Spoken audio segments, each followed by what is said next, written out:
Vamos hoje ao Palanca, onde está situada a Secoma, antiga Angomédica que era gerida pela Saninvest e que durante anos o Estado passou de proprietário para inquilino, pagando uma renda mensal de mais de 3 milhões de kwanzas por mês.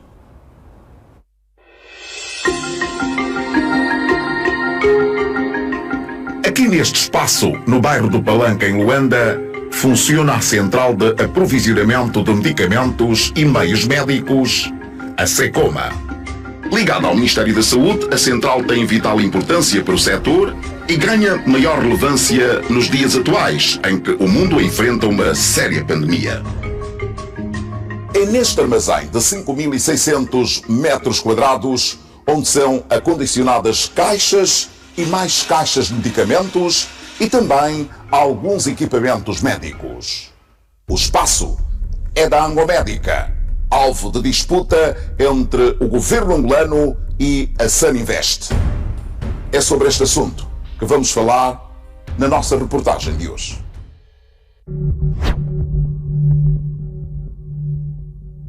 A Angomédica foi criada em 1991 com o objetivo de fabricar medicamentos, especialmente os antimaláricos e os antirretrovirais para o tratamento de HIV-Sida. Foi feito na altura num trabalho entre o governo e a Bélgica. Foram construídas a fábrica de Luanda e a fábrica de Benguela, que na altura já tinham uma capacidade instalada para resolver os problemas, as necessidades de medicamentos essenciais em cerca de 33%. Portanto, já era uma boa produção. Em 2004, foi assinado um contrato de gestão da empresa entre o Ministério da Saúde e a Saninvest, grupo empresarial ligado à FESA, entidade, na altura, ligada ao poder. E o objetivo fundamental, pelo menos é o que diziam, era aumentar a capacidade instalada das nossas fábricas, aumentar grandemente a produção de medicamentos no país. Portanto, em linhas gerais, os termos do contrato diziam, por um lado, que o Ministério da Saúde, o Estado angolano, teria direito a 5% dos lucros. A partir daí começou a traçar-se o caminho para a privatização da Angomédica a favor da Saninvest. Uma carta conforto foi emitida pelo Ministério da Saúde em 2010, permitindo a Saninvest obter créditos e empréstimos na banca comercial angolana. Sabe-se claramente que a Saninvest era um braço de investimento da FESA, apesar de reiteradamente Ismael Diogo ter vindo a público dizer que era a empresa sua. Mas sabe-se que era um braço de investimento da Fundação Eduardo dos Santos.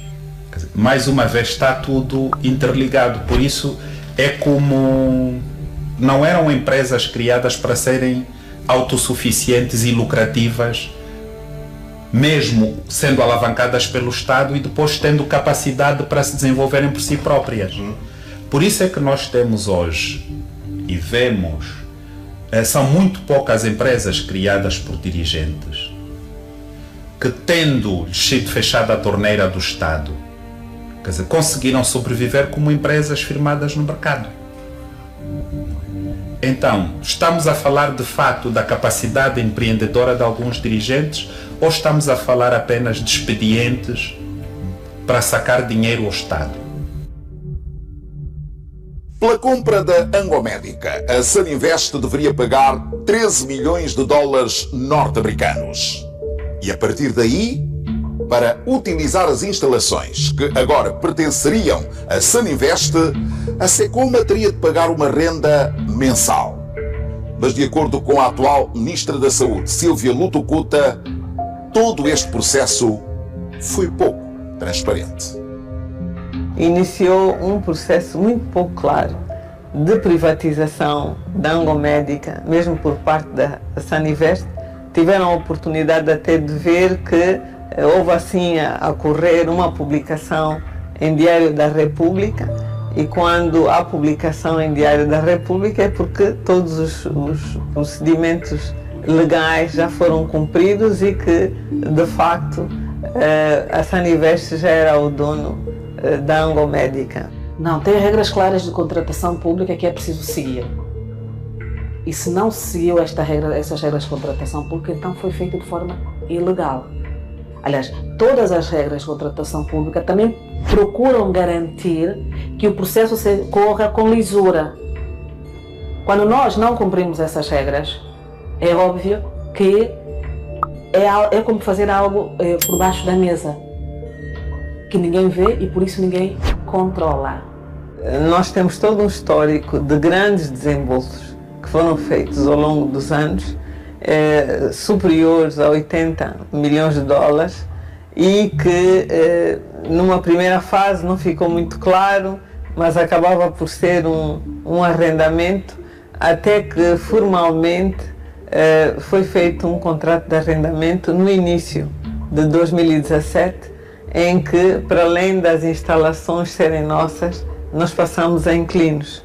Portanto, nós tínhamos a nossa central de compras de equipamentos e medicamentos, que acabou por ter que arrendar o espaço que é nosso, em que passamos a pagar uma renda de 3 milhões e 500 kwanzas por mês. É um conjunto de crimes muito maior do que aquele que podíamos ter se tivéssemos de um lado só uma empresa privada a ajuizar as condições.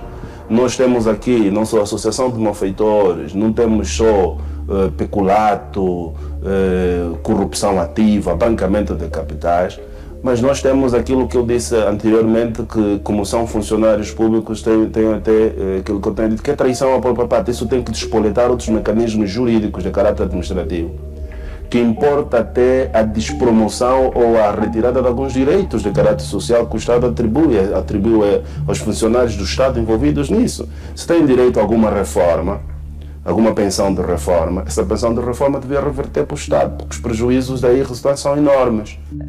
Não foram feitos os investimentos prometidos, houve um período curto de transição em que vinham os medicamentos a granel e eram empacotados, e que na realidade percebemos no fim do dia que a intenção era mesmo não deixar a fábrica funcionar e ter alguns privilégios na importação dos medicamentos. Portanto, era um cenário muito complexo.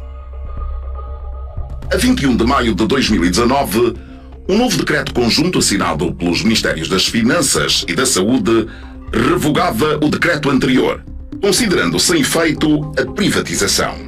Caso encerrado, e Angola tem de volta o seu património. É fundamental este processo de devolução, de facto, deste património ao Ministério da Saúde, porque nós precisamos dar passos importantes. Nós já fabricávamos soros, neste momento estamos a importar tudo. Nós precisamos de medicamentos essenciais para conseguirmos melhorar o nosso sistema de saúde, em que os medicamentos e a sua logística são fundamentais.